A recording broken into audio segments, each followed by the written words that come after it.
Hi, it's Safety Wars for Wednesday, February 18th, 2026. How's everybody doing? Hope you enjoyed our releases over the weekend on social media of safety love songs. We released them for Valentine's Day. They're going to be available on March 1st, 2026 on Apple Music and Spotify, where we talk about, sing about love and things of that nature. Stuff on what am I looking for? Stuff on love in the workplace, safety themed love songs, that sort of thing. So that's what we're talking about over the next couple of weeks. We'll be promoting that. We'll also be talking about tonight a lot of accidents out there. We're talking about the sewage problem down in D.C., where I missed. It didn't really make the news until yesterday or was it the day before yesterday? Monday, it's Wednesday, on how bad that issue is out there. So we're going to go out there and do our thing and everything else tonight, talking about this stuff. So let's go with our intro. Hi, this is Jim from Safety Wars. Before we start the program, I want to make sure everyone understands that we often talk about OSHA and EPA citations, along with some other regulatory actions from other agencies, legal cases, and criminal activity. Everyone is innocent until proven guilty in a court of law. Proposed fines are exactly that, and they are often litigated, reduced, or vacated. We use available public records, news accounts, and press releases. We cannot warranty or guarantee the details of any of the stories we share, since we are not directly involved with these stories, at least not most of the time. Enjoy the show. This show is brought to you by Safety FM.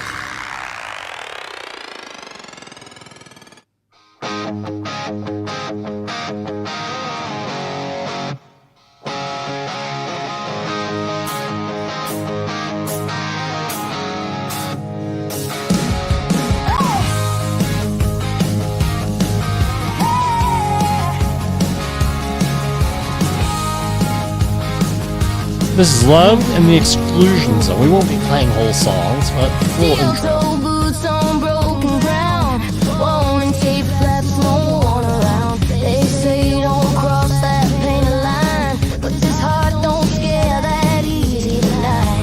Tyvek suits and respirators, hot zone heat, toxic neighbors. They tell us keep it strictly clean, but they don't know what it feels like in between.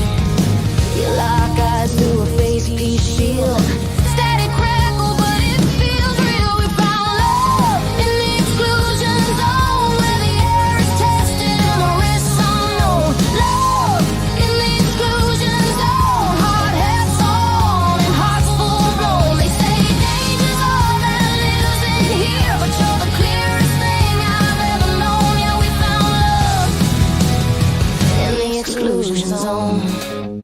Yes, that's Love in the Exclusion Zone. I don't think HR is going to like a lot of these things if you try them. You know, we have many things, right? Love in the Exclusion Zone. Every breath you take, you can take my breath away. Hysteria over safety. But, it is what it is. Love, the other one. Love is a safe workplace. How's that? Your employer really cares about you? Well, here's my question. Are they going to give you a safe workplace to be in? Follow that general duty clause under OSHA. And yes, I know it's all comedy and everything else, but, it is what it is. There's a lot of stuff going on out there. And a lot of the data that we have as to, we're looking into it here on Safety Wars. I found some data sets online to address, how many, are we getting more inspections, less inspections? I got to take a look at it a little bit.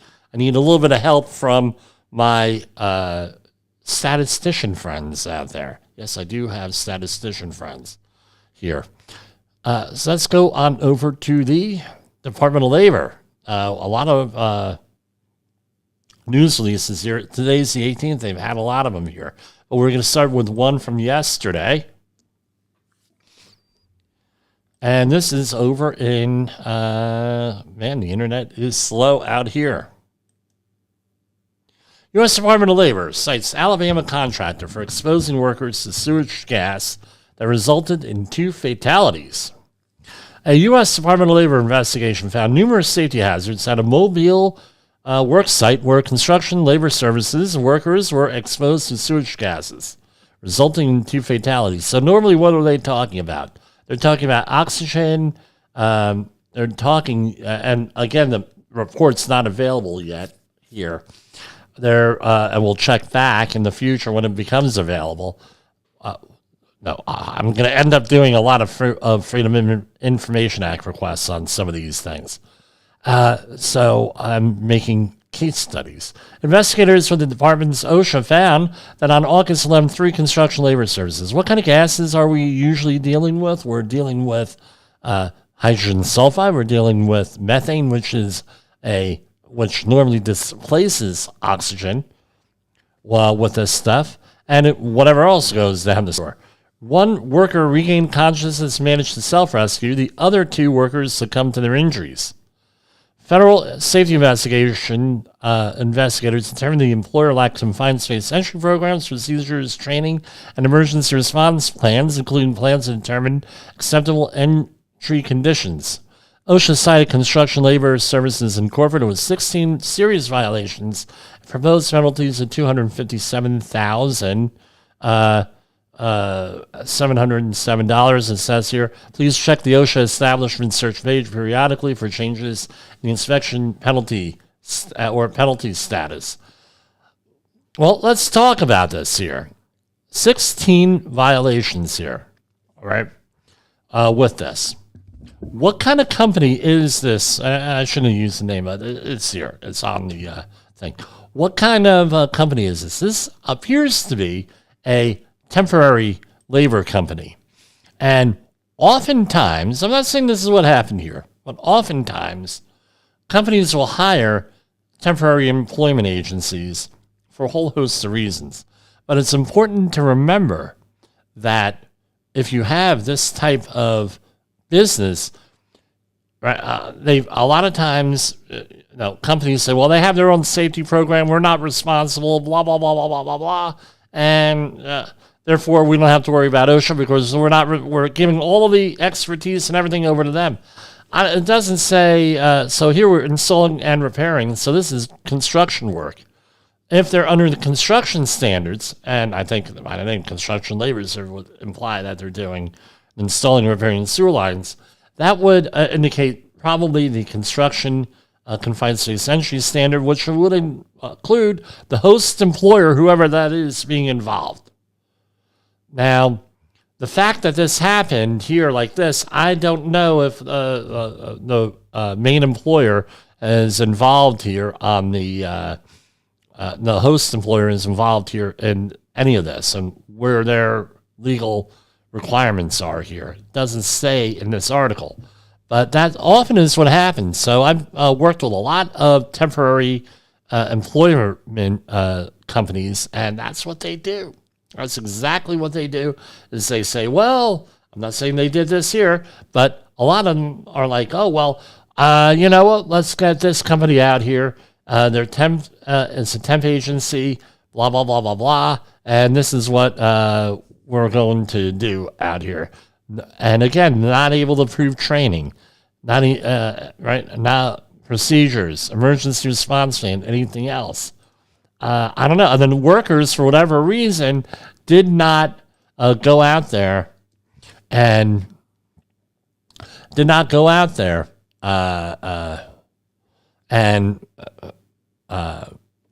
what's the word I'm looking for? Push back, ask questions, have better conversations, any of that.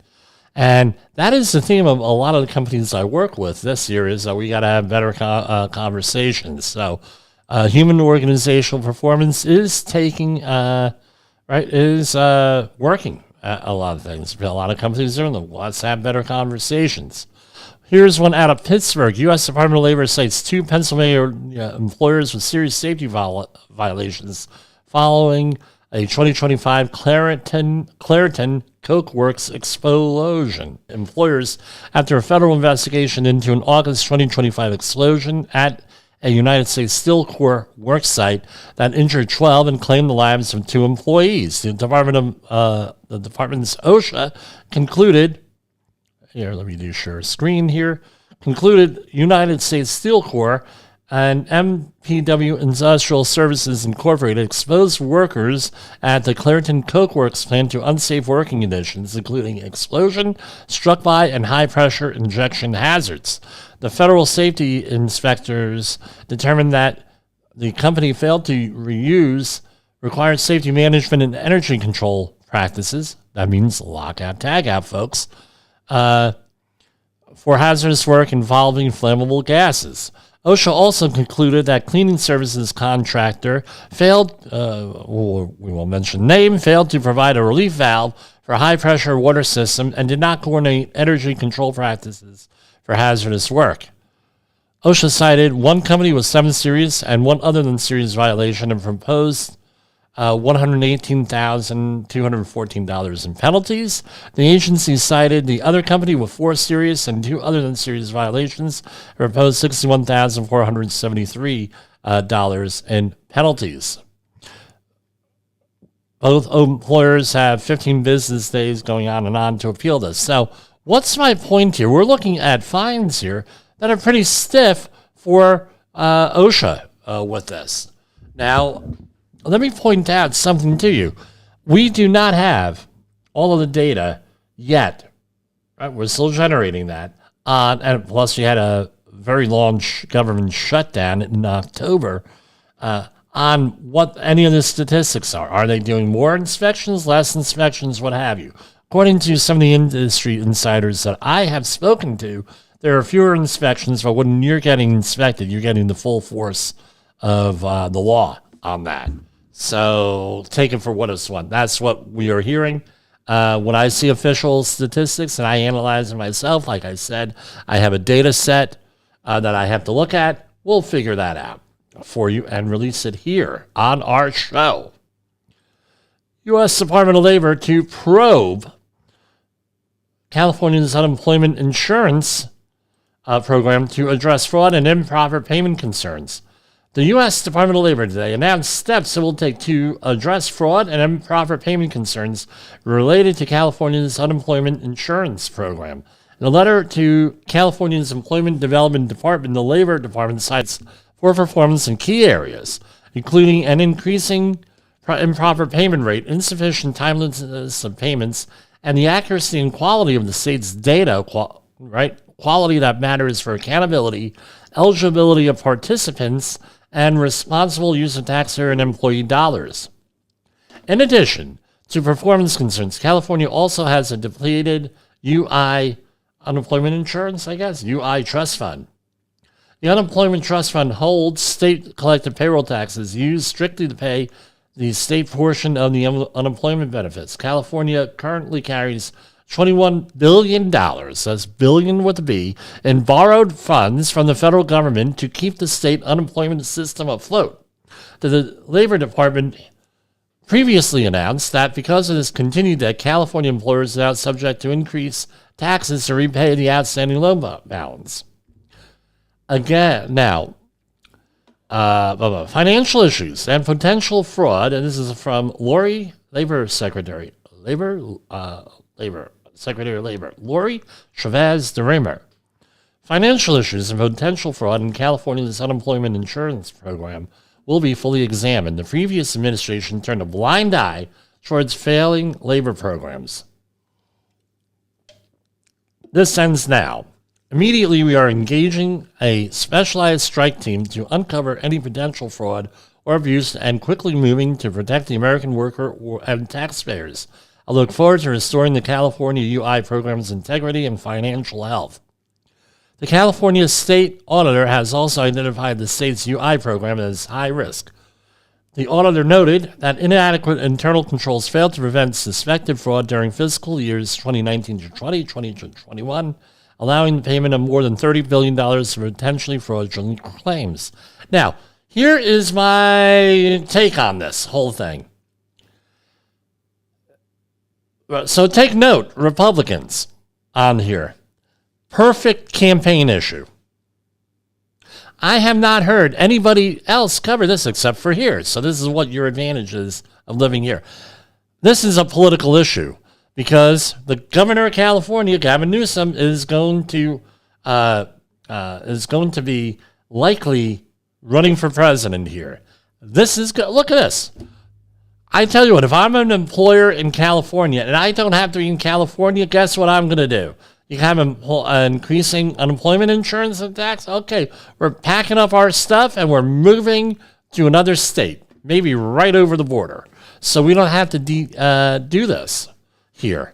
Again, and then if you're self-employed and you're forced to pay that unemployment tax, why would you do it in California? I have no idea here.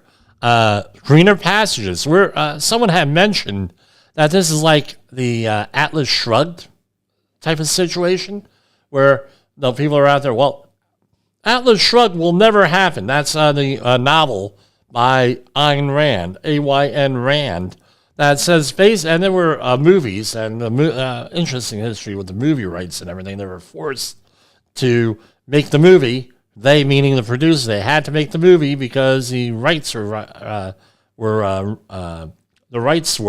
running out. So therefore, with that, the rights were running off. So they had to hurry up and do it, and it could have been done better on some levels on there. But they had a lot of good actors and actresses in there too. So on the other hand, it was well produced for what they had to deal with. But basically, the whole premise is that the producers of the society will only produce up to a certain point. Then they're going to hightail it on out of there. And they set up their own community and everything else. You can go and rent the movie or read the book with that. And the Fountainhead with Gregory Peck, old movie there, where that is a good movie where the speech he gives in the courtroom scene on there gives the whole lays out the whole philosophy of what's the Ayn Rand philosophy. I'm drawing a blank. It is objectivism in there with that. Now, this is a field trip that we could probably do here and get some photos here. 240, and again, this was not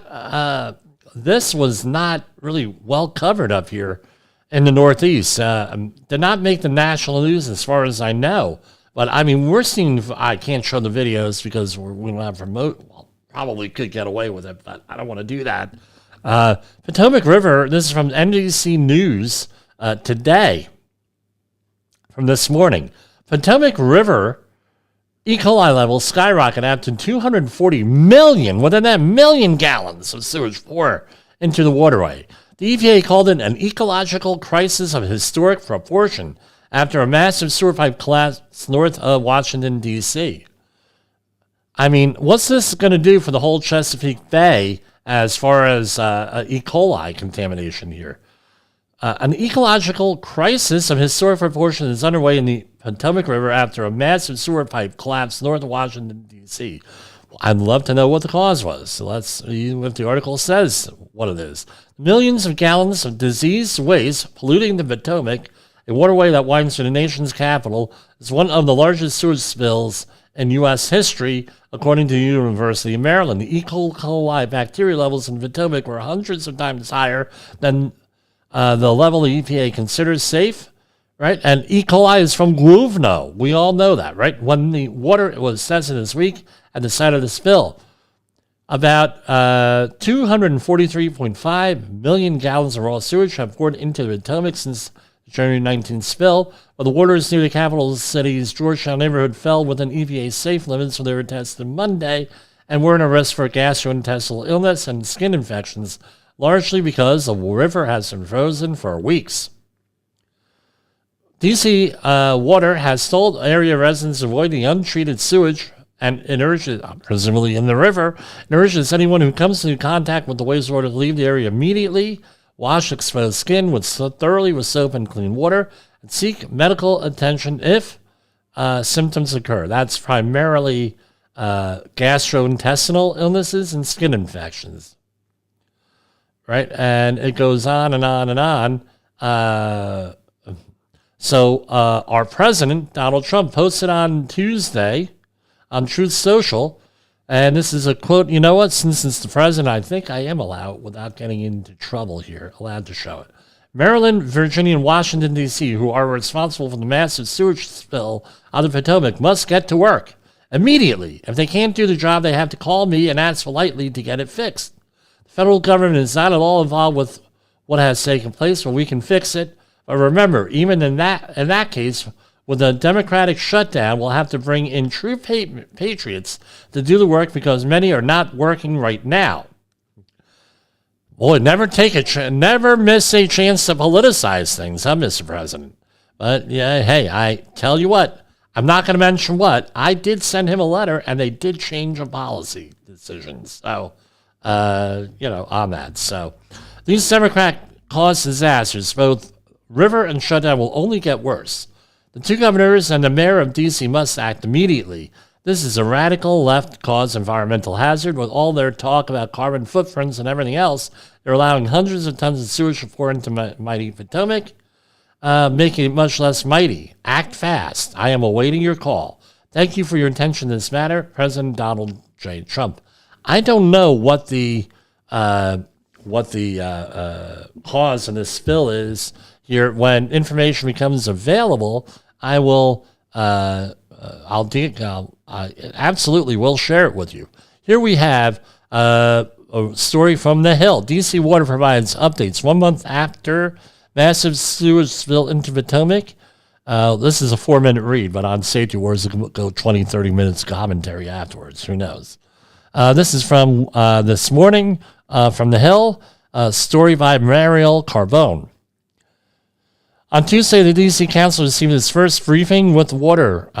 D.C. Water after more massive sewage overflow into the Potomac. The Potomac Interceptor initially collapsed on January 19. The sewer line, which is 72 inches in diameter, carries 60 million gallons of wastewater daily from Maryland, Virginia, and D.C. Following the collapse, several additional overflows occurred, and all D.C. Water estimated 243 million gallons of sewage. That doesn't sound right. It's carrying 60 million gallons a day. I don't know.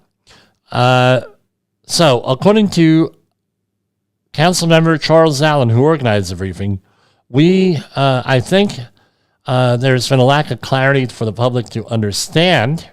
So, right, we've got messages from the DOEE website that don't go in the water, don't be exposed or whatever, but no signage there. I was in Georgetown Park last Sunday. There were kids splashing in the water and people fishing. Right? So currently a bypass system is in place that directs the sewage around the broken pipe into the C&O canal, then back into the pipe. Let's see if they have... no, I'm going to go back on this, and I'll post if they have a publicly available meeting on here. We will we'll post that here. I haven't been able to find one. Is there one? So they say it's going to take 9 months to do this. I don't think this is going to be a. So what have they done, right? As DC Water, this is from DCNewsNow.com. So as DC Water warns, it could take 9 months to fully stop the sewage spill into the Potomac River. Concerns grow over the threat to the crab and shellfish injury. Many worry that the water contamination poses serious risks to marine life. The spill now enters day 28, and many are worried about the impacts of local crab fishing. Right, and here's another story. Environmental activists demand action. Now, what does the EPA say? Does the EPA say anything on this? I don't know. We're going to the EPA website here, and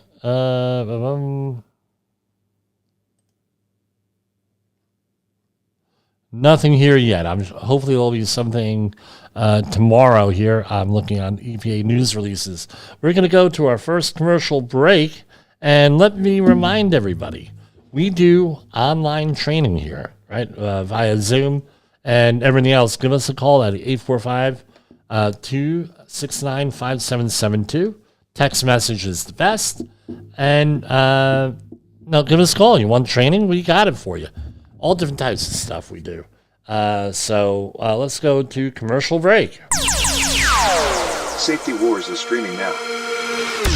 SafetyFM.com. In an unpredictable world, one voice rises above the chaos. Meet Jim Polzo, a seasoned safety expert who's navigated through some of the most dangerous scenarios, from anthrax, explosive cleanups, disasters, and numerous environmental cleanups, and lived to tell the tale.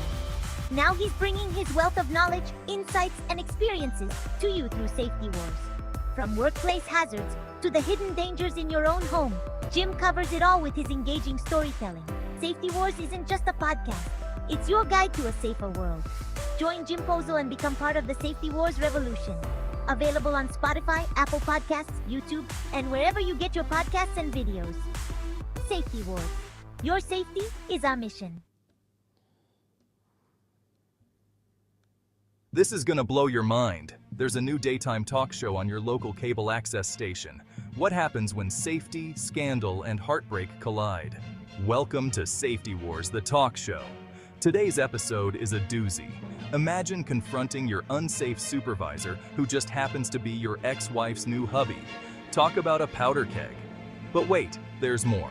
We've got an exclusive interview with a corporate exec who's taken out life insurance policies on his riskiest workers, hoping to cash in on a deadly mishap. Yup, you heard that right. It's a real-life plot twist you can't make up. Tune in as Jim Posel, CSP, our very own Jerry Springer of safety, dives deep into this explosive confrontation. Sparks will fly and secrets will be exposed. Catch the full episode on Safety Wars on YouTube and your favorite podcast platform. Don't miss out on the drama that could save your life. Like and share now, and stay safe, folks. What if everything we thought we knew about safety was just interference? From the host of the Rated R Safety Show and the founder of Safety FM comes the complete Signal Transmission Trilogy, now available in one powerful edition. Safety, in my opinion, the book that started the conversation. Safety Mutation, where the boundaries of culture, systems, and belief begin to break. And now, Safety Transmission, the final piece of the signal. For the first time, all three books are together in one volume. The Signal Transmission Trilogy, Complete Edition. This isn't just about compliance. It's about consciousness. It's about decoding the way we think, lead, and live, inside and outside the system. Whether you've been following the signal since the beginning or you're just now tuning in, this is the version to own. Search Signal Trilogy on Amazon or visit safetyfm.com to get your copy now. OSHA recordables, catastrophic losses, environmental disasters. You want answers? So do I. This is Jim Polzel with Safety Wars. That's my daddy! Okay, so we are back. Here we are. This is from doee.dc.gov. The Potomac Interceptor Update and Facts. So this is a government website, so we are sharing with it. Hey, we looked it up here. Wednesday, this is from today, Wednesday, February 18, 2026. This page will be updated every Friday with the latest water quality monitoring results and new information. DC drinking water remains safe and unaffected. DOE is tracking regional test results. We want to see multiple consistent test results showing safe levels before public guidance changes. Drinking water is safe and is not impacted by the sewage release. Avoid unnecessary contact with water from the Potomac River. Avoid fishing the Potomac River. Keep pets away from the Potomac River. They give you some testing updates. Here is some water repair things. So here we have repair. Oh, look, they're going all the way back. Right here. So this in itself. So what is the update today? So here's our nice video here. The guys are doing a permit an excavation. They're probably treating it as a permit required confined space. They probably should. So what do we have going right here? We have a lot going right here. Here we have a ladder within 25 feet of all workers. Here we have a railing system around the edge of the entire excavation here that they showed, top rail, mid rail, and on one side a tow board, the other side no. I don't know what the deal is there, but with that, we have the workers inside a trench box working, and they also have some other shielding there and shoring with that. And they have, let's see, those are pumps on the right-hand side from a nationally recognized rental company. We have 1, 2, 3, 4 massive pumps. You have people in high vis vests on the surface, and with that down there, what do they have? They have harnesses on underneath that appear to be harnesses. So yeah, it's looking pretty good out there with that. So collapse. Here, this is what they are. A collapse of a 72 diameter Section 5 caused overflow of more than 200 million gallons of wastewater into the Potomac River. Bypass system is now rerouting the wastewater around the collapse to limit overflows. Work continues to clean out the pipe so crews can begin repairs. DC Water is testing the river for E. coli. The sampling results are posted below. Drinking water is not impacted. An open letter and this is from February 11th. Again, this has, up until like yesterday, this really hasn't been addressed until, the proverbial Guvino hits the fan here. On February 11th, 2026, CEO and General Manager David L. Gadis addressed the Potomac Interceptor collapse and opened a letter to our neighbors, community partners, and everyone who cares deeply about the Potomac River and our shared commitment to the Potomac River. Here. What happened? On January 19, 2026, a section of the 54-mile Potomac Interceptor sewer line collapsed along Clara Barton Parkway in Montgomery County, resulting in a significant overflow to the C&O Canal National Historic Site. The PI carries about 60 million gallons of wastewater daily from as far away as Dulles Airport to the Blue Plains Advanced Wastewater Treatment Plant, Southwest D.C. for treatment. D.C. water crews and contractors began working immediately to construct a bypass to contain the overflow. The bypass was completed and activated on January 24th, utilizing powerful pumps and the C&O Canal to reroute wastewater around the collapsed section of pipe and back into the sewer system. The focus is now on cleaning debris from the damaged pipes so that crews can begin repairs. I tell you what, how much stuff is in there? A lot of stuff, probably. I don't know how long this fence has been cleaned out, but I know on similar work I've been on over the years, it could be a lot, right? As work progresses at the site, we are working to develop cleanup and remediation plans which remain in the early stages and will be focused on immediately impacted areas such as the canal, drainage channels, and portions of the Potomac River. Cleanup measures will be determined in conjunction with federal, state, and local regulatory agencies. DC Water is providing daily updates on the progress to clean out and repair the PI. You can see the latest information here. So right here we have a map right there, right? So I don't know. That might be worth a what do I call a road trip here? I don't know. Results of water quality sampling below reflect adjustments that have been made following review of the sampling data. And here's all the sampling data here. Right, so they have at the National Harbor number 6, right? Things number 5, Anacostia River South, right across from Washington Navy Yard, which is right down the road from Capitol Hill. And Anacostia River there. And all of the E. coli, that's MPN. I'm trying to think what that is. MPN.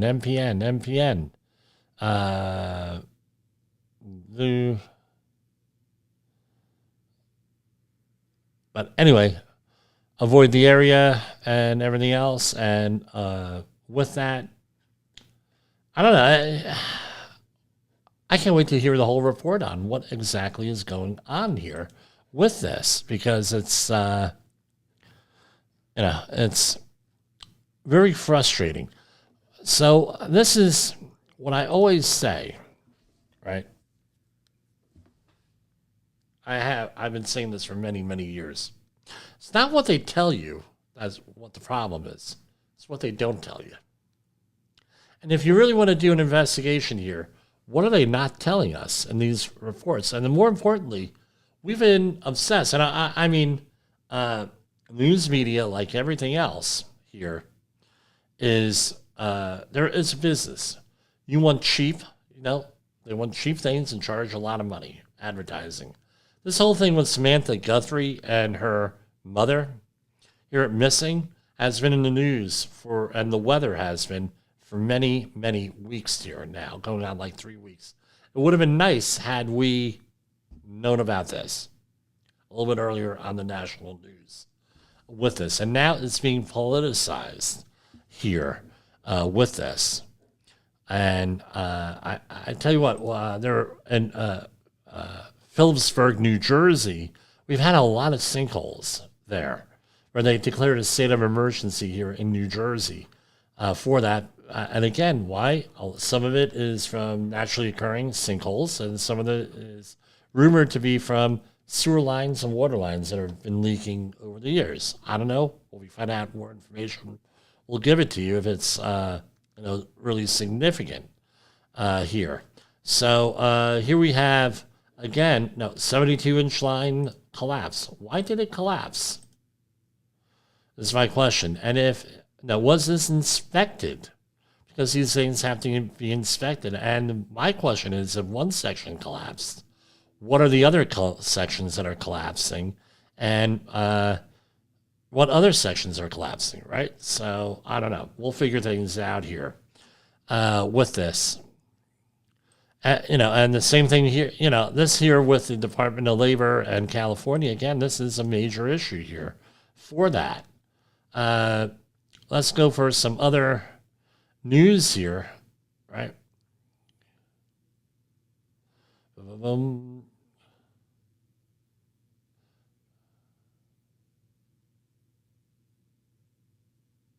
All right. Here's some other news on sewage.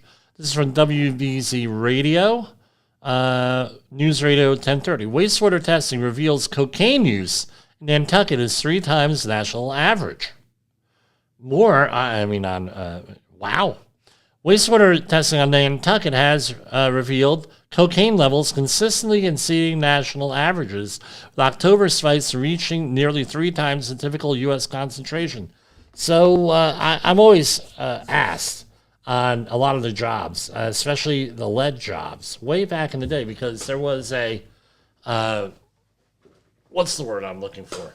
There was a section in the manual from HUD, the HUD guidelines, the original ones back from, I believe they were 1992, 93. A lot of people are still going by for lead-based paint removal, that it is okay to put lead, at least this is how it was read, it was okay to put stuff down the toilet, right? A lot of the lead waste. And we all know that that's like, don't do that. Well, and I got into arguments. HUD says we can do this. Yeah, but HUD's not the one with jurisdiction of your wastewater. That's the local community, and they test this stuff. And they can trace it back. And that big lead sign on the front lawn and everything, pretty good thing when they find lead in the sewage where it's coming from there. And here it goes. Right? They test the water for a lot of stuff. I mean, even when foreign dignitaries come to this country, let's say from Russia, they bring their own toilets. Why? Because they don't want sewage being tested on their national leaders. Right? Don't believe me? Google Putin on this one. And Chinese leadership. They come to this country, they have their own sewage treatment thing. Why? Or they bring their own bathrooms. Why? Because they're afraid of people analyzing the sewage for stuff. And here we have this. I don't really know. This is hysterical. Data collected over 8 months at the island Surfside wastewater treatment facility showed that cocaine levels peaked at almost 3,000 nanograms per liter in mid-October, compared to the national average of approximately 1,000 nanograms per liter here. And here's another story here, right? Behind it, right? After 8 months of sampling, right? Again, this looks like it's in line with the vacation season, right? Because things up here in the Northeast start to die out in October for visiting these islands and the shore, and then everything goes on. Now, some good news: fentanyl levels have remained near non-detect for much of the testing period, with only minor shifts. Methamphetamine, xylazine, I don't know what that is, what the street name for that is, have also consistently tested well below national and regional averages. Nicotine levels have swung, but generally remain at or slightly below national averages. They're sampling this stuff for a lot here with this. So let me share a screen on this one. This is from ack.net here, and they have the actual from the Nantucket Health Department here. All of the photos here, all of the, here, let's zoom in, boom, boom. So here we have codeine, dihydrocodeine, hydrocodone, hydromorphone, oxymorphone, tramadol, oxycodone. A lot of stuff in here. And what else do they do? COVID-19. Right, so they have a COVID outbreak from Gruvno. RSV virus, same thing. Right, it spiked sometime between December and January. Right, this year, influenza A, same thing. It spiked about the same time. So again, cocaine, right? No, we talk about Big Brother monitoring, right, us and everything. Talk about this stuff all the time. Oh, Big Brother, we're under surveillance, we're in a surveillance state. People talk all the time. We've allowed this system to evolve where it's in everything. Who would have thought? Sewage. They're monitoring all this stuff in sewage. Yeah, they have. Right? I've been saying it for years. They're calling me a conspiracy theorist. Well, guess what? Here it is. They're monitoring for that. Now, the thing is, what do they do about that? Can they localize? Can they localize all of this stuff? What are they localized, meaning neighborhood, come back to neighborhoods for things? Or probably can do that. So, again, more and more data mining. I can assure you now, what some savvy person is going to do is they can say, look, there's a high demand for drugs in Nantucket. Let's go there and supply drugs in Nantucket. Or maybe on the other end, well, guess what? We have all this high, maybe we should do drug testing on our employees that live in Nantucket. Maybe we need to do this. And there are good things because now you're able to trace pandemics and everything through the sewage. Amazing here with everything there. Some other stuff here. So here, let's check out some of the, and again, these are workplace accidents. Here we have from ehsleaders.org, East Freetown, Massachusetts concrete contractor, and I won't mention it, pleaded guilty in federal court in Boston, willfully violating OSHA safety standards in 2023 incident that led to a worker's death. The company used a large soil screener to process and screen soil and similar substances, according to the court document. The soil screener was 46 long and 13 foot long, weighing all of this weight, weighing 35,000 pounds. The tail conveyor of the soil screener, which weighed approximately 1,500 pounds, could be placed in a vertical closed position or open approximately 45 degrees. And this is probably what got the company into trouble here. Not only that, right? And the worker, more importantly, because the worker died. On September 6, 2023, a company employee was working alongside a company co-owner on the tail conveyor of the soil screener. So here we have like a ramp with a conveyor, and you have a soil screener that's screening out soil and putting out the larger material and making the fines go down, or it could be the other, or configured the other way, I guess. But I don't know how you would do that. And then you have smaller tailings, what they call, coming out the other end. The employee held onto the upper frame of the soil screener as the tail conveyor closed into the vertical position, crushing the employee's head. The employee suffered head trauma and was pronounced dead soon thereafter. That's probably what got us into trouble, because he was working beside a co-owner of the company. Probably. So according to OSHA, the company had instructed the employee to remove the soil screener on the conveyor, and the employee was crushed using the conveyor in its frame because the company failed to ensure the conveyor's power source, again, lockout tagout, was disabled to prevent its unintended startup while the employee performed maintenance. The agency cited the company with 6 violations, including 3 willful and 2 serious. Again, lockout tagout and failure to maintain the equipment, which had numerous defects and missing parts on there. Person of interest in USPS workers, United States Postal Service workers' death, wanted for another murder, and is arrested. Federal investigators say a person of interest in the shooting death of the USPS service letter carrier is in custody. This is from DeKalb, Georgia, from WSV-TV 2.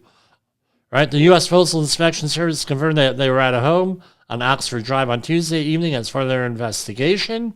And the postal worker was shot and killed on February 12th. That's last Thursday. And and News Chopper 2 flew over, and this is from WSV-TV, flew over the home as FBA surrounded and tossed flashbangs at the home.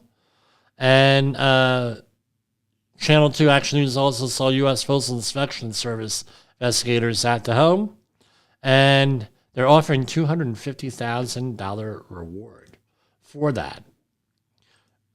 Next up, this is from on a roofing contractor. I think we mentioned this before. This is a construction company. New York roofing contractor fined $600,000 in workers' fall. And this was through a skylight. And from a company from Setauket, New York, settled the case with federal authorities late last month. 4 years after investigation began into repeated safety violations at the commercial roofing firm. With that, again, roofing is a targeted industry here. And Iowa Supreme Court reverses a $3 million verdict in a Vinton Quarry worker death. It's from Garrison, Iowa. The Iowa Supreme Court has reversed a nearly $3 million verdict awarded to the family of a Vinton man who died in a workplace accident at a quarry.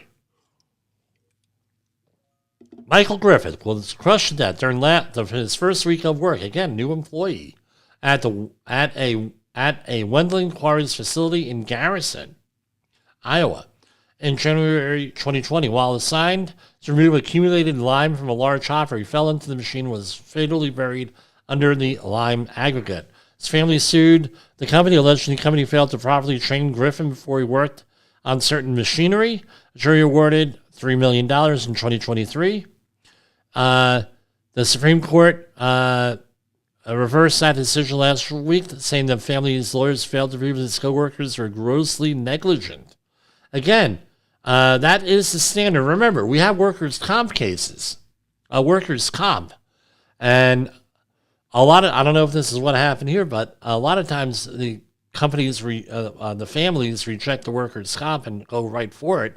They have to prove gross negligence. They have to prove something way over the top, that they did something wrong, usually. I'm not an attorney.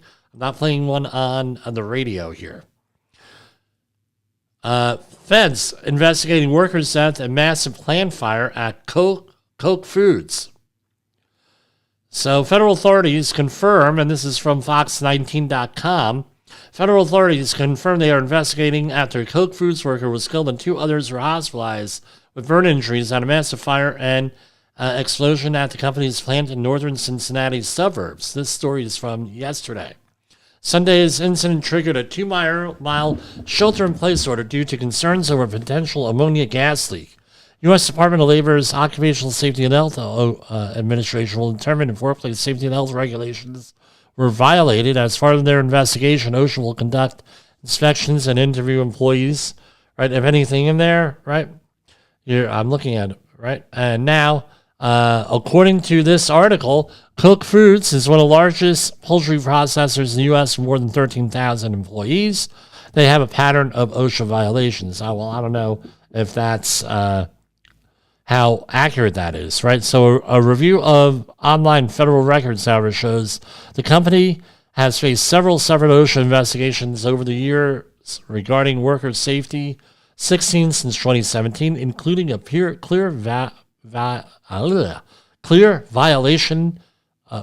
pattern of violations with that.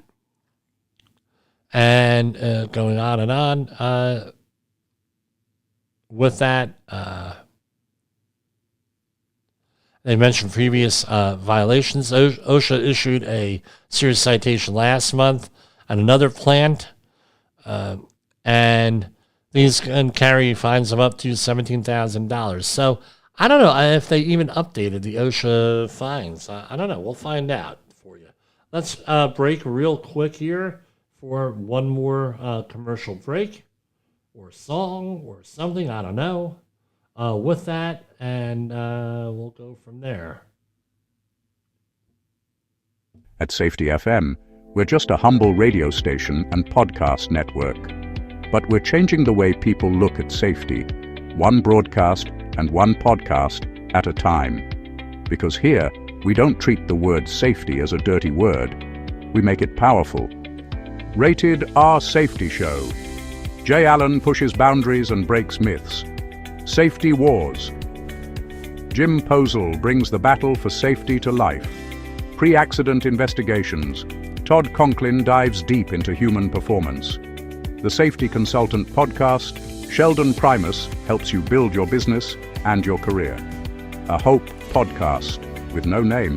Andy Barker and Matt Florio keep it real with human and organizational performance. The Accidental Safety Pro, Jill James explores what it means to grow in this profession. The Safety of Work, Dr. Drew Ray and Dr. David Proven bring you science, research, and real-world impact. Hop into action.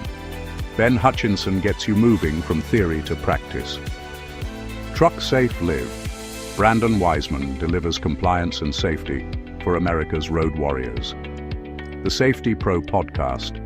Blaine J. Hoffman blends leadership and innovation for today's workforce.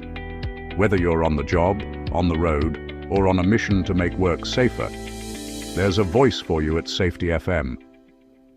Safety FM, changing the way people look at safety, one broadcast at a time. Visit safetyfm.com or download the Safety FM app wherever you get your podcasts.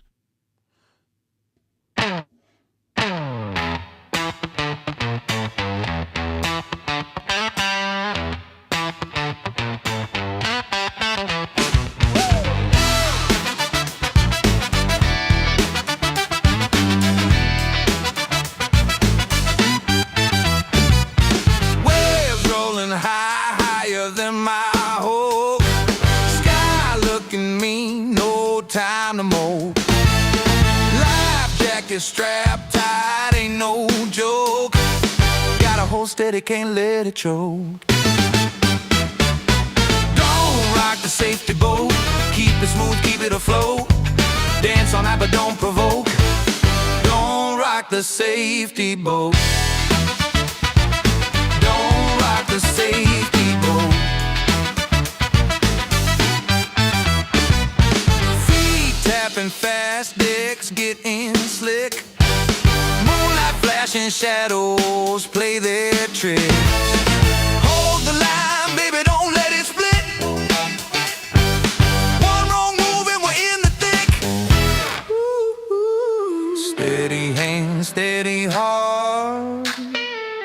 Don't let the rhythm fall apart. Don't rock the safety boat. Keep it smooth, keep it afloat. Dance all night but don't provoke. Don't rock the safety boat. Don't rock the safety boat. Don't rock the safety boat. Okay, I have more information for you right now. In 2026, this is from AI, and these are from 3 sources here with this. All right. In 2020, this is from AI, so I don't know how accurate this necessarily is here. Hold on, where is it? All right, in 2026, OSHA penalties have increased for the serious and other than serious violations up to $17,000 per violation, and willful or repeated violations up to $170,000. Potential reductions for small and medium employers. So they're going off of the penalties, Federal Civil Penalties Inflation Adjustment Act here, but I am going right off of, and here is the OSHA website, where it is 1903.15, and they still have the old penalty structure on here. So I don't know how accurate that is. So I'm sure we will find out very shortly on how accurate this is on here with this. And we have one thing, we have articles out there that say otherwise, but the website has not been updated. It's probably worth a phone call to OSHA to find out what the hell is going on here with that. I don't know. With that, that's right. So I don't know. Of course, you can see what the law says, but what the law says and what it really is 2 different things on that. So that's what's going on. I'll get back with you on that. So. If you stayed through the whole hour, thanks a lot. If not, shame on you on that. So for Safety Wars and Safety FM Network, this is Jim Posel. I hope to be back here tomorrow night. Have a nice day. The views and opinions expressed on this podcast are those of the host and its guest and do not necessarily reflect the official policy or position of the company. Examples of analysis discussed within this podcast are only examples. They should not be utilized in the real world as the only solution available, as they are based only on very limited and dated open source information. Assumptions made within this analysis are not reflective of the position of the company. No part of this podcast may be reproduced, stored in a retrieval system, or transmitted in any form or by any means, mechanical, electronic, recording, or otherwise, without prior written permission of the creator of the podcast, Jay Allen.